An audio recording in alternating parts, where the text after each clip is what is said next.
"Rachel, this table is for family. Go find a spot outside." My cousin laughed. Then the waiter dropped a $2,200 bill in front of me. I took a sip of coffee and pushed it back. The moment I walked into the restaurant, I knew I didn't belong. The air smelled like rosemary and roasted garlic, and the soft hum of classical music played in the background. It was supposed to be a celebration, my cousin Mason's engagement party. But as I stood there, clutching my coat and scanning the room, I felt like an intruder. Mason had texted me last minute saying, "Hey, you should come. It's a big deal for me." I hesitated, but I showed up because, well, family is family, right? Wrong. The table was long and elegantly set with crystal glasses and silverware that gleamed under the soft lighting. My Aunt Stella sat at the head, her perfectly manicured fingers wrapped around a wine glass. She gave me a tight-lipped smile when I approached, the kind that doesn't reach her eyes. My Uncle Jonah barely glanced up from his phone. The rest of the family, Addison, Landon, and Everly, were too busy laughing and clinking glasses to notice me awkwardly hovering near the table. Mason waved me over, but the seat he pointed to was at the far end, next to Blake, his future brother-in-law, who was already 3 glasses of wine deep and looked like he'd rather be anywhere else. Sat down, my hands trembling as I unfolded the napkin in my lap. The conversation flowed around me, but I couldn't bring myself to join in. Every time I tried to speak, my voice felt small, like it didn't belong in this room full of confident, polished people. I sipped my water, trying to steady my nerves, but the knot in my stomach only tightened. Halfway through the appetizers, Stella leaned over and said, loud enough for everyone to hear, "Rachel, this table is for family. Go find a spot outside." The room went silent. Mason laughed nervously, trying to play it off as a joke, but the damage was done. My face burned, and my chest tightened. I wanted to disappear. Instead, I took a sip of my coffee, trying to steady my trembling hands and pushed the cup away. That's when the waiter dropped the bill in front of me, $3,200. I stared at it, my heart pounding. "This must be a mistake," I said, my voice barely above a whisper. The waiter shrugged and walked away. I looked around the table, hoping someone would speak up, but everyone avoided my gaze. Even Mason, who had invited me, was suddenly very interested in his dessert. "I think it's your turn to pay, Rachel," Stella said with a smirk. "Consider it your contribution to the family." I felt a lump in my throat. This wasn't about the money. It was about power. Stella had always resented me, ever since my mom, her sister, passed away. I was the reminder of a past she wanted to forget, the black sheep who didn't fit into their perfect, polished world. And now she was using this dinner to humiliate me. The clinking of silverware, the low murmur of conversations at other tables, the faint scent of burnt sugar from the kitchen. It all felt overwhelming. I wanted to scream, to throw the bill in Stella's face and walk out, but I didn't. Instead, I sat there, frozen, as the tension in the room grew thicker. Just as I was about to pull out my credit card, my phone buzzed. It was a text from an unknown number. "Don't pay the bill. Leave now. Meet me outside." I hesitated, my mind racing. Who could this be? And how did they know what was happening? I glanced around the table, but no one seemed to notice my internal struggle. Taking a deep breath, I stood up, grabbed my coat, and walked out without a word. Outside, the cold night air hit me like a slap. I pulled my coat tighter around me, my breath visible in the dim glow of the streetlights. The restaurant's neon sign buzzed faintly above me, casting a faint red hue on the sidewalk. I looked around, but the street was empty. My heart was still racing, my mind spinning with questions. Who had sent that text, and why? Then I heard a voice behind me. "Rachel." I turned to see Finn, Mason's best friend, leaning against a lamppost. His hands were tucked into the pockets of his leather jacket, and his dark hair was slightly messy,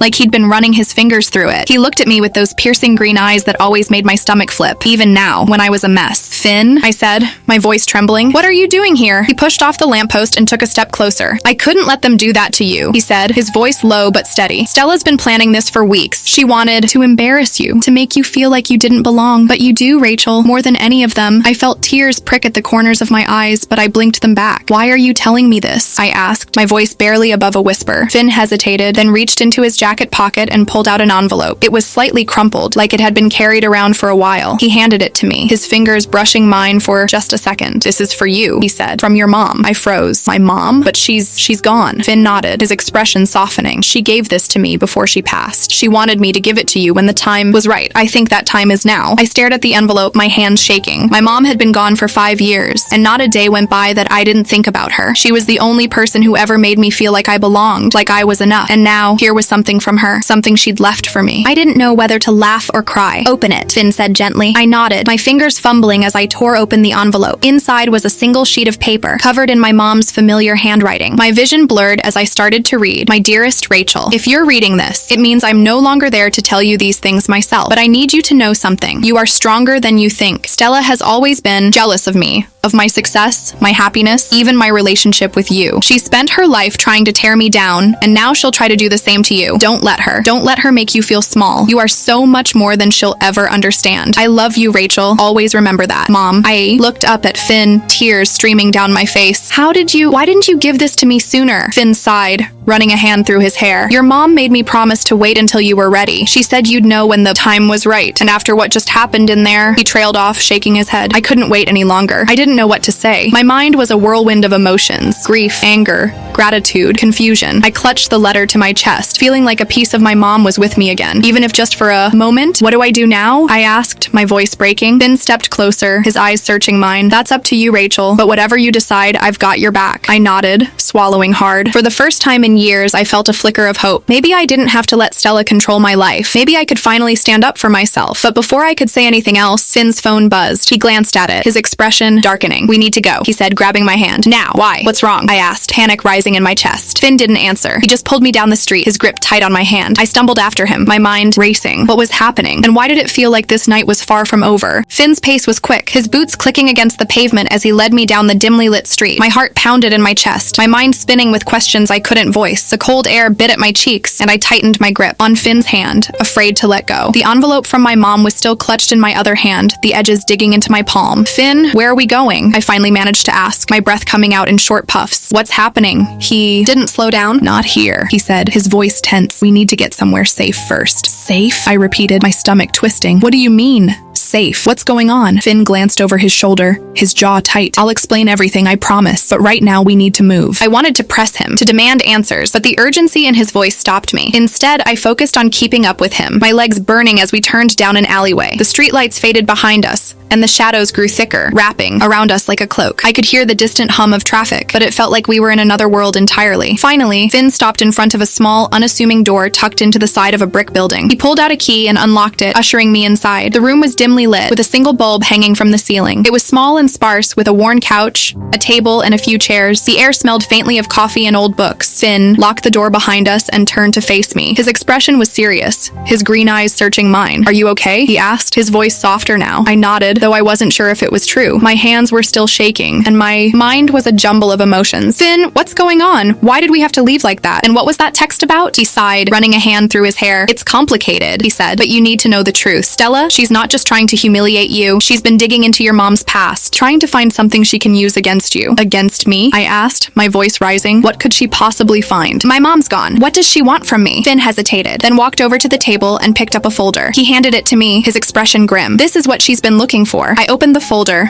my hands trembling. Inside were documents, old bank statements, legal papers, and photos. My stomach dropped as I flipped through them. There were pictures of my mom with people I didn't recognize, receipts for large sums of money, and a deed to a property I'd never heard of. What is this? I asked, my voice barely above a whisper. Your mom had a life before you, Finn said quietly. A life she kept hidden. Stella found out about it, and she's been using it to manipulate you. She thinks if she can prove your mom was involved in something questionable, she can discredit you and take control of your inheritance. I stared at him, my mind reeling. My inheritance? What are you talking about? Finn's expression softened. Your mom left you more than just that letter, Rachel. She left you everything. Her savings, her property, even shares in her old business. But Stella's been trying to keep it from you. She wants it for herself. I felt like the ground had been ripped out from under me. My mom had always been private about her past, but I never imagined it was something like this. And Stella? I clenched my fists, anger bubbling up inside me. How could she do this? How could she use my mom's memory against me? Why are you telling me this now? I asked, my voice shaking. Why didn't you tell me sooner? Finn looked down, his expression pained. I wanted to, but your mom made me promise to wait until you were ready. She didn't want you to get caught up in all of this until you were strong enough to handle it. I swallowed hard, tears stinging my eyes. And you think I'm ready now? Finn stepped closer, his gaze steady. I think you've always been ready, Rachel. You just didn't know it. I looked down at the folder in my hands, the weight of it suddenly feeling unbearable. My mom had left me more than just a letter. She'd left me a legacy. And now, it was up to me to protect it. But before I could say anything, Finn's phone buzzed again. He glanced at it, his expression darkening. We need to go, he said, grabbing my hand. Now. What? Why? I asked, panic rising in my chest. Finn didn't answer. He just pulled me toward the door, his grip tight on my hand. I stumbled after him, my mind racing. What was happening? And why did it feel like this night was far from over? Finn yanked the door open, and the cold night air hit us like a wall. He pulled me into the alley, his grip firm, but not painful. My heart was pounding so hard I could feel it in my throat. The folder with my mom's documents was still clutched in my free hand, the edges digging into my palm. I wanted to ask questions, to demand answers, but Finn's urgency silenced me. His eyes darted around the alley, scanning the shadows like he expected someone or something to jump out at us. Finn, please, I whispered, my voice trembling. What's going on? Who's after us? Not now, he said sharply. quickly, pulling me around a corner. We need to get out of sight. I stumbled after him, my legs burning as we moved deeper into the maze of alleys. The city sounds faded behind us, replaced by the eerie silence of empty streets. My mind raced, trying to piece together what was happening. Stella's smug face flashed in my memory, her cruel words echoing in my head. This table is for family, but this was something else, something darker. Finally, Finn stopped in front of a rusted metal door. He pulled out another key and unlocked it, shoving me inside before following and locking the door behind us. The room was small and dimly lit, with a single flickering bulb hanging from the ceiling. It smelled like damp concrete and old wood. There was a couch against one wall, a table with a laptop, and a few boxes stacked in the corner. Finn let go of my hand and walked over to the table, his shoulders tense. "We're safe here," he said, though he didn't sound convinced. "Safe from what?" I demanded, my voice rising. "Finn, you're scaring me. What aren't you telling me?" He turned to face me, his expression conflicted. "Rachel,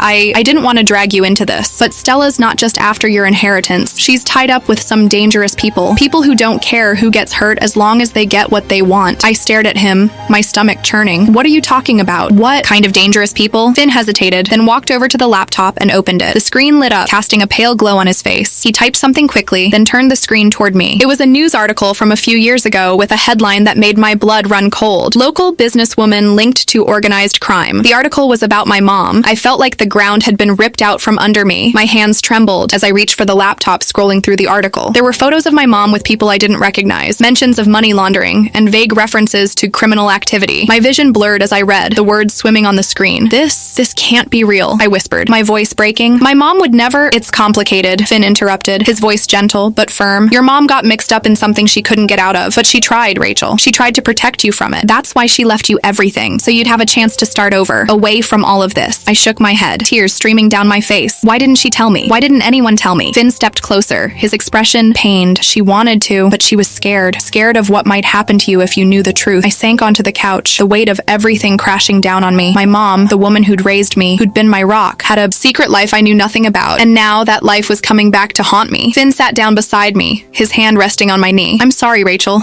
I didn't want to tell you like this, but Stella's been digging into your mom's past, and she's not the only one. There are people out there who think you know something your mom left behind, and they'll do whatever it takes to get it." I looked up at him, my heart pounding. "What do they think I know?" Finn hesitated, then reached into his jacket and pulled out a small, worn notebook. He handed it to me, his expression grim. "This belonged to your mom. She gave it to me before she passed. She said it has everything you need to know, but I couldn't give it to you until now." I stared at the notebook, my hands shaking as I opened it. The pages were filled with my mom's handwriting, notes, names, dates, and what looked like codes. My stomach twisted as I flipped through it, the reality of what I was holding sinking in. "Finn," I said, my voice barely above a whisper, "what am I supposed to do with this?" He looked at me, his green eyes steady. "That's up to you, Rachel. But whatever you decide, I'll be here. I promised your mom I'd protect you, and I'm not going to break that promise." I nodded, tears streaming down my face. For the first time in years, I felt completely lost. But as I looked down at the notebook in my hands, I realized something. My mom had left me more than just a legacy. She'd left me a choice, and now it was up to me to make it. The notebook felt heavy in my hands, like it held more than just words. It held secrets, danger, and a part of my mom I never knew existed. I flipped through the pages, my eyes scanning the cramped handwriting, the cryptic notes, and the names I didn't recognize. My mind raced, trying to make sense of it all, but the more I read, the more overwhelmed I felt. Finn sat beside me, his presence steady but tense. He didn't say anything, just let me process everything at my own pace. The silence in the room was thick, broken only by the occasional flicker of the overhead bulb. I could feel his eyes on me, watching, waiting. "Finn," I finally said, my voice shaky, "what am I supposed to do with this? I don't even understand half of what's written here." He leaned forward, resting his elbows on his knees. "Your mom was careful," he said. "She didn't want anyone to find this unless they knew what they were looking for, but she trusted you to figure it out. She always said you were smarter than you gave yourself credit for." I let out a bitter laugh, wiping the tears from my cheeks. "Yeah, well, she was wrong. I don't know what to do with this, Finn. Don't know how to protect myself, let alone whatever this is." I gestured to the notebook, frustration bubbling up inside me. Finn reached over and gently took the notebook from my hands. He flipped through the pages, stopping at one near the middle. "Look here," he said, pointing to a series of numbers and letters. "This is a code. Your mom used it to keep track of things. Accounts, contacts, safe locations. If we can crack it, we might be able to figure out what she was trying to protect." I stared at the page, my mind spinning. "And how do we do that?" Finn hesitated, then stood up and walked over to the table. He opened the laptop and started typing. "Your mom left me a few clues," he said, his eyes fixed on the screen. "She said if you ever found the notebook, I should help you decode it, but it's not going to be easy. Stella and the people she's working with, they're not going to just let us walk away with this." I felt a chill run down my spine. "What do you mean? What are they after?" Finn looked up at me, his expression grim. "Your mom had something they want.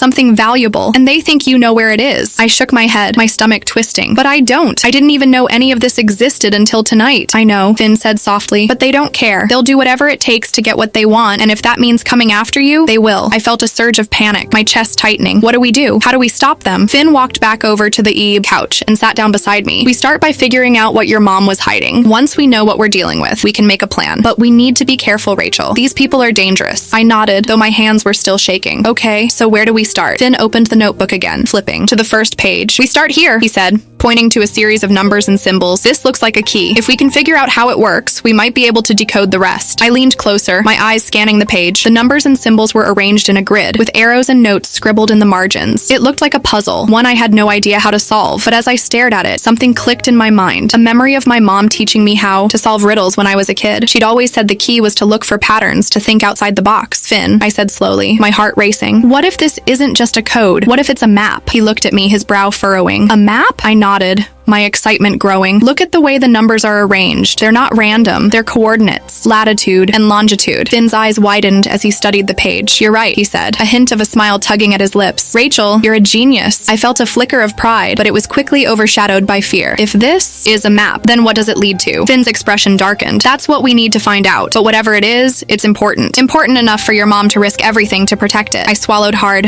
my mind racing. So what do we do now? Finn stood up, his determination clear. We follow the map, but we need to move fast. If Stella or anyone else figures out what we're doing, we're in trouble. I nodded, though my stomach was in knots. Okay, let's do it. Finn grabbed his jacket and handed me mine. Stay close to me, he said, his voice firm. And whatever happens, don't trust anyone, not even family. I pulled on my jacket, my hands still trembling. Finn, I said quietly, thank you for everything. He looked at me, his green eyes softening. I made a promise, Rachel, and I'm not going to break it. As we stepped back out into the cold night, I felt a strange mix of fear and determination. My mom had left me a legacy, but it was up to me to protect it. And whatever was waiting for us at the end of that map, I was ready to face it. The night air was biting, and the streets were eerily quiet as Finn and I walked briskly away from the safe house. My breath came out in visible puffs, and I clutched the notebook tightly under my coat as if it might disappear if I let go. Finn kept glancing over his shoulder, his posture tense, his eyes scanning the shadows. I wanted to ask him more questions about my mom, about the map, about what we were walking into, but the urgency in his steps kept me silent. After a few blocks, Finn stopped in front of an old unmarked van parked in a dimly lit alley. He pulled out a set of keys and unlocked the back doors, gesturing for me to climb in. I hesitated, my heart pounding. Where are we going? I asked, my voice barely above a whisper. Somewhere safe, Finn said, his tone leaving no room for argument. We need to decode the rest of the notebook, and we can't do that out here. I nodded, though my stomach churned with unease. I climbed into the van, the interior cold and sparse, with a single bench seat and a small table bolted to the floor. Finn followed, closing the doors behind us and locking them. He flipped on a small overhead light, casting a dim glow over the space. Okay, he said, pulling out the notebook and spreading it open on the table. Let's figure this out. I sat down beside him, my eyes scanning the pages. The numbers and symbols still looked like gibberish to me, but Finn seemed focused, his brow furrowed in concentration. He pulled out a pen and started scribbling notes on a scrap of paper, muttering to himself as he worked. If these are coordinates, he said, tapping the page, then we need to figure out the starting point. Your mom wouldn't have made this easy for anyone to crack. I leaned closer, trying to follow his train of thought. What if the starting point is somewhere personal, somewhere only I would know? Finn looked at me, his eyes narrowing in thought. That's a good point. Did your mom ever take you somewhere special? Somewhere she said was just for the two of you? I thought back, my mind racing through memories of my mom. There were so many places, parks, cafes, museums, but one stood out. The lake, I said suddenly. She used to take me to this little lake outside the city. She said it was our secret spot. Finn's eyes lit up. That could be it. Do you remember where it was? I nodded, though my chest tightened at the memory. Yeah, it's about an hour's drive from here. But why would she use that as a starting point? Because it's personal, Finn said, his voice firm. She knew you'd remember it. And if anyone else found the notebook, they wouldn't know where to start. I felt a flicker of hope, but it was quickly overshadowed by fear. Finn, if we go there, what if someone's watching? What if they're waiting for us? Finn's expression darkened. That's a risk we'll have to take, but we don't have a choice, Rachel. If we want to figure out what your mom was hiding, we need to follow the map. I swallowed hard, my hands trembling. Okay, let's go. Finn started the van, the engine rumbling to life. He pulled out of the alley and onto the empty street, his eyes constantly flicking to the rearview mirror. I sat in silence, my mind racing as I stared out the window. The city lights faded behind us, replaced by the dark, winding roads leading out of town. After about an hour, Finn turned onto a narrow dirt road, the van bumping over potholes and gravel. My heart pounded as we approached the lake, the memories flooding back. My mom and I had spent so many afternoons here, feeding ducks, skipping stones, and talking about everything and nothing. It was our place, a place where I always felt safe. Finn parked the van under a cluster of trees, the headlights cutting through the darkness. He turned to me, his expression serious. "Stay close to me," he said, "and if anything happens, run. Don't look back." I nodded, though my legs felt like jelly as I climbed out of the van. The air was colder here, the sound of the water lapping against the shore sending a chill down my spine. Finn pulled out a flashlight and shone it around, the beam cutting through the darkness. "Where did you and your mom usually go?" he asked, his voice low. I pointed to a small wooden dock jutting out into the water. "There, we'd sit on the dock and talk." Finn nodded, leading the way. The dock creaked under our weight as we stepped onto it, the sound making my heart race. Finn shone the flashlight around, the beam reflecting off the water. "Look for anything unusual," he said. "Anything that might stand out." I knelt down, my hands trembling as I ran them over the rough wood. My mom had always been so careful, so deliberate. If she'd left something here, it would be hidden, but not impossible to find. Then I saw it, a small, barely visible carving in the wood. It was a symbol, one that matched the notebook. My breath caught in my throat. "Finn," I whispered, pointing to the carving. "Look." He knelt beside me, his eyes widening as he saw the symbol. "This is it," he said, his voice barely above a whisper. "This is the starting point." I felt a surge of adrenaline, but it was quickly replaced by dread. If this was the starting point, then what were we walking into? And what would we find at the end of the map? Finn stood up, his expression grim. "We need to keep moving. But whatever happens, Rachel, remember this. Your mom trusted you to figure this out, and so do I." I nodded, though my hands were still shaking. As we turned to leave the dock, I couldn't shake the feeling that we were being watched. My shadows seemed darker, the night quieter, as if the lake itself was holding its breath. And then, from somewhere in the distance, I heard it, the faint sound of footsteps crunching on gravel. Page 0710, 2500 characters. The sound of footsteps froze me in place. My heart leapt into my throat, and I instinctively grabbed Finn's arm. He stiffened beside me, his flashlight flicking off as he pulled me down into a crouch. The darkness swallowed us whole. The only sound, the faint lapping of water against the dock and the distant crunch of gravel underfoot. "Don't move," Finn whispered, his voice barely audible. His grip on my arm was firm, grounding me in the moment.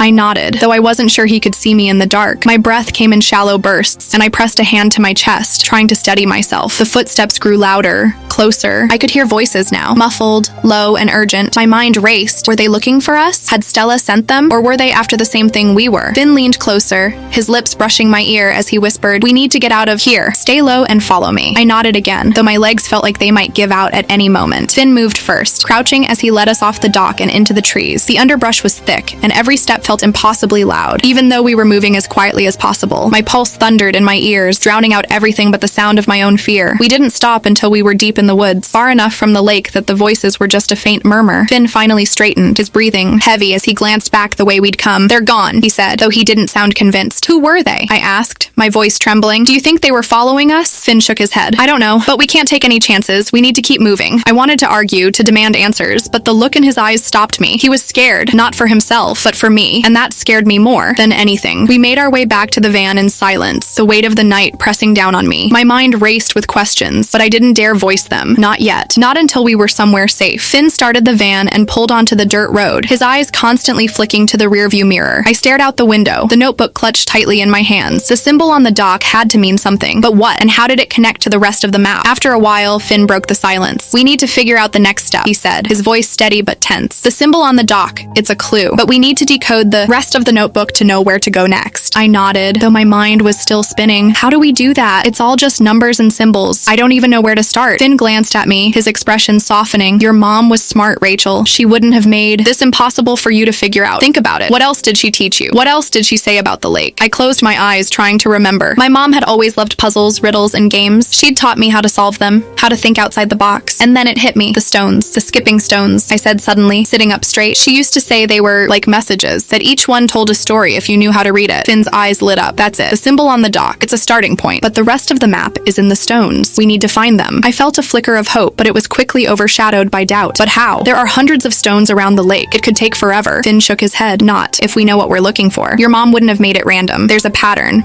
a clue. We just need to find it." I nodded, though my hands were still shaking. "Okay, so where do we start?" Finn pulled over to the side of the road and grabbed the notebook, flipping through the pages. "The symbol on the dock matches this," he said, pointing to a series of numbers and symbols. If we can figure out the pattern, we can find the next clue. I leaned closer, my eyes scanning the page. The numbers and symbols were arranged in a grid with arrows and notes scribbled in the margins. It looked like a puzzle, one I had no idea how to solve. But as I stared at it, something clicked in my mind. A memory of my mom teaching me how to solve riddles when I was a kid. She'd always said the key was to look for patterns, to think outside the box. Finn, I said slowly, my heart racing. What if this isn't just a code? What if it's a map? He looked at me, his brow furrowing. A map? I nodded, my excitement growing. Look at the way the numbers are arranged. They're not random. They're coordinates, latitude, and longitude. Finn's eyes widened as he studied the page. You're right, he said, a hint of a smile tugging at his lips. Rachel, you're a genius. I felt a flicker of pride, but it was quickly overshadowed by fear. If this is a map, then what does it lead to? Finn's expression darkened. That's what we need to find out. But whatever it is, it's important. Important enough for your mom to risk everything to protect it. I swallowed hard, my mind racing. So what do we do now? Finn stood up, his determination clear. We follow the map, but we need to move fast. If Stella or anyone else figures out what we're doing, we're in trouble. I nodded, though my stomach was in knots. Okay, let's do it. Finn grabbed his jacket and handed me mine. Stay close to me, he said, his voice firm. And whatever happens, don't trust anyone, not even family. I pulled on my jacket, my hands still trembling. Finn, I said quietly, thank you for everything. He looked at me, his green eyes softening. I made a promise, Rachel, and I'm not going to break it. As we stepped back out into the cold night, I felt a strange mix of fear and determination. My mom had left me a legacy, but it was up to me to protect it. And whatever was waiting for us at the end of that map, I was ready to face it. The van rumbled down the dark, empty road as Finn and I worked in silence. The notebook spread open between us. The symbol from the dock had unlocked a new layer of the puzzle, but the coordinates in the notebook were still a mystery. My hands trembled as I traced the numbers with my finger, trying to make sense of them. Finn was focused, his brow furrowed as he scribbled notes on a scrap of paper. If these are coordinates, he muttered, more to himself than to me, then they're not just random. They're leading us somewhere specific. But where? I stared at the page, my mind racing. My mom had always been meticulous, deliberate. If she'd left this for me, she would have made sure I could figure it out. But how? What was I missing? Then it hit me. Finn, I said, my voice barely above a whisper. What if the numbers aren't just coordinates? What if they're a sequence? He looked up, his eyes narrowing. A sequence? I nodded, my excitement growing. Like a pattern. My mom used to love patterns. She'd always say, look for the rhythm, Rachel. Everything has a rhythm. Finn leaned closer, his eyes scanning the page. Okay, so if this is a sequence, what's the rhythm? I took a deep breath, trying to steady my nerves. Let's try adding them up. Maybe the numbers correspond to something, like letters or words. Finn grabbed a pen and started scribbling, adding the numbers together and jotting down the results. I watched, my heart pounding as he worked through the sequence. After a few minutes, he stopped and looked up, his expression unreadable. Rachel, he said slowly, these numbers, they're not just random. They're an address. I felt a chill run down my spine. An address? To where? Finn hesitated, then pointed to the last set of numbers. This is a street address, and if I'm right, it's not far from here. I stared at him, my mind racing. What's at that address? Finn's expression darkened. I don't know, but if your mom left it for you, it's important. I swallowed hard, my stomach twisting. Do we go there? Finn nodded, though his jaw was tight. We don't have a choice, but we need to be careful. If Stella or anyone else is watching, they'll be expecting us. I felt a surge of panic, but I pushed it down. My mom had left this for me. She'd trusted me to figure it out, and I wasn't going to let her down. Finn started the van and pulled back onto the road, his eyes constantly flicking to the rearview mirror. I sat in silence, the notebook clutched tightly in my hands. The address was burned into my mind, but I couldn't shake the feeling that we were walking into something much bigger than we realized. After about 20 minutes, Finn pulled into a quiet neighborhood. The house is dark and silent. He parked the van a few blocks away from the address, turning off the engine and glancing at me. We'll go on foot from here, he said, his voice low. Stay close to me and don't make a sound. I nodded, though my legs felt like jelly as I climbed out of the van. The night air was cold, and the streets were eerily quiet. Finn led the way, his movements quick and deliberate. I followed, my heart pounding in my chest. The address led us to a small, unassuming house at the end of a cul-de-sac. The windows were dark, and the yard was overgrown, as if no one had lived there for years. Finn stopped at the edge of the property, his eyes scanning the house. This is it, he whispered, but something feels off. I nodded, though I couldn't put my finger on why. The house looked abandoned, but there was something about it, something that made my skin crawl. Finn motioned for me to follow as he crept toward the house, staying in the shadows. My hands were shaking as I reached into my pocket and pulled out the small flashlight Finn had given me. The beam was faint, but it was enough to light our way. We reached the front door and Finn tried the handle. It was locked. He glanced at me, then pulled out a set of lock-picking tools. I watched, my heart in my throat, as he worked on the lock. After a few tense moments, there was a soft click and the door swung open. The inside of the house was dark and musty, the air thick with dust. Finn stepped inside, his flashlight cutting through the darkness. I followed, my pulse racing as I scanned the room. The furniture was covered in sheets and the walls were bare, as if the house had been stripped of everything personal. What are we looking for? I whispered, my voice trembling. Finn shook his head. I don't know, but your mom wouldn't have let us here for no reason. We moved through the house, room by room, our footsteps echoing in the silence. The place felt empty, abandoned, but there was something about it, something that made me feel like we weren't alone. alone. Then, in the back of the house, we found it. A small hidden door in the floor. Finn knelt down and pried it open, revealing a set of stairs leading into the darkness. I felt a surge of adrenaline, but it was quickly replaced by dread. "Finn," I whispered, "what's down there?" He looked up at me, his expression grim. "Only one way to find out," I nodded, though my hands were still shaking. As we descended the stairs, the air grew colder, the darkness thicker. My flashlight flickered, casting eerie shadows on the walls. My heart pounded in my chest, and I gripped Finn's arm, afraid to let go. At the bottom of the stairs, we found a small, hidden room. The walls were lined with shelves, and in the center of the room was a single locked box. Finn stepped forward, his flashlight trained on the box. "Rachel," he said quietly, "this is it. This is what your mom wanted you to find." I stared at the box, my mind racing. What was inside, and what would it mean for us? Finn knelt down and started working on the lock, his hands steady despite the tension in the air. After a few moments, there was a soft click, and the lid of the box popped open. Inside was a stack of documents, a small USB drive, and a single folded piece of paper. Finn picked up the paper and handed it to me, his expression unreadable. Unfolded it,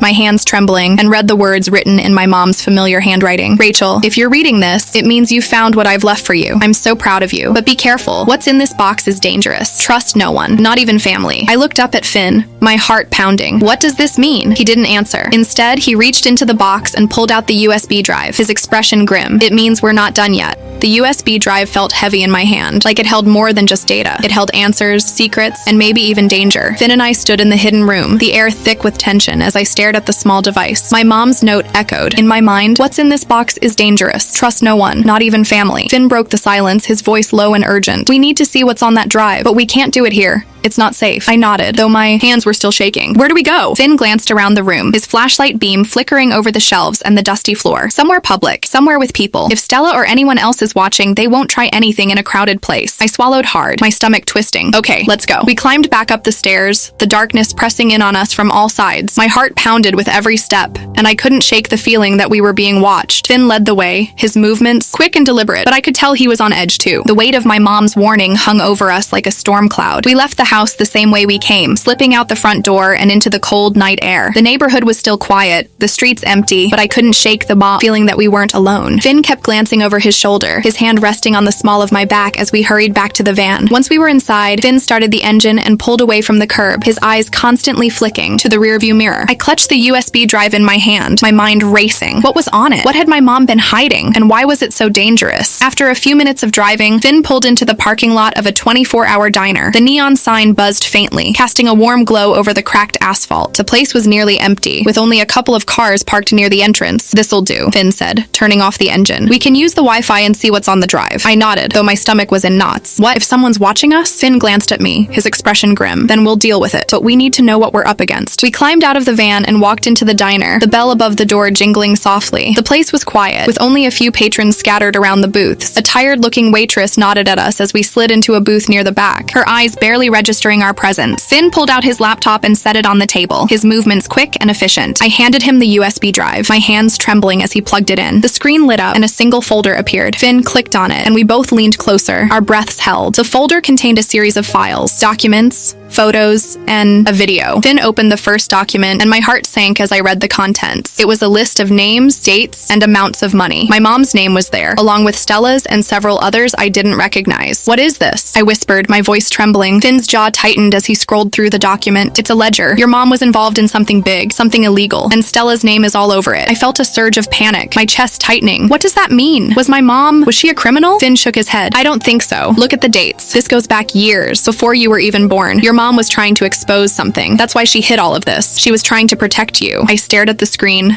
my mind racing. My mom had always been so kind, so loving. I couldn't imagine her involved in something like this, but the evidence was right in front of me, impossible to ignore. Finn opened the video file next, and my heart stopped as my mom's face appeared on the screen. She looked younger, but her eyes were the same, warm, kind, and full of love. She was sitting in a dimly lit room, her hands clasped in front of her. "Rachel," she began, her voice soft but steady. "If you're watching this, it means I'm no longer there to protect you. I'm so sorry, sweetheart. I never wanted you to be involved in any of this, but if you found this drive, it means you're ready. You're stronger than you think." Tears streamed down my face as I listened to her voice, the sound filling a void I hadn't realized was there. My mom had always been my rock, my safe place. And now she was guiding me from beyond the grave. The people in these files are dangerous, she continued. They've been involved in things I can't even begin to explain, but you have the power to stop them. You have the evidence. Use it wisely. And remember, Rachel, trust no one, not even family. The video ended and I stared at the screen, my mind reeling. My mom had left me a legacy, but it wasn't just money or property. It was the truth, a truth that could destroy lives. Finn closed the laptop and looked at me, his expression grim. Rachel, we need to be careful. If Stella or anyone else finds out what we have, they'll do whatever it takes to stop us. I nodded, though my hands were still shaking. What do we do now? Finn hesitated, then reached across the table and took my hand. We finish what your mom started, but we need to move fast, and we need to be smart. I swallowed hard, my heart pounding. Okay, let's do it. As we left the diner and climbed back into the van, I felt a strange mix of fear and determination. My mom had left me a legacy, but it was up to me to protect it, and whatever was waiting for us, I was ready to face it.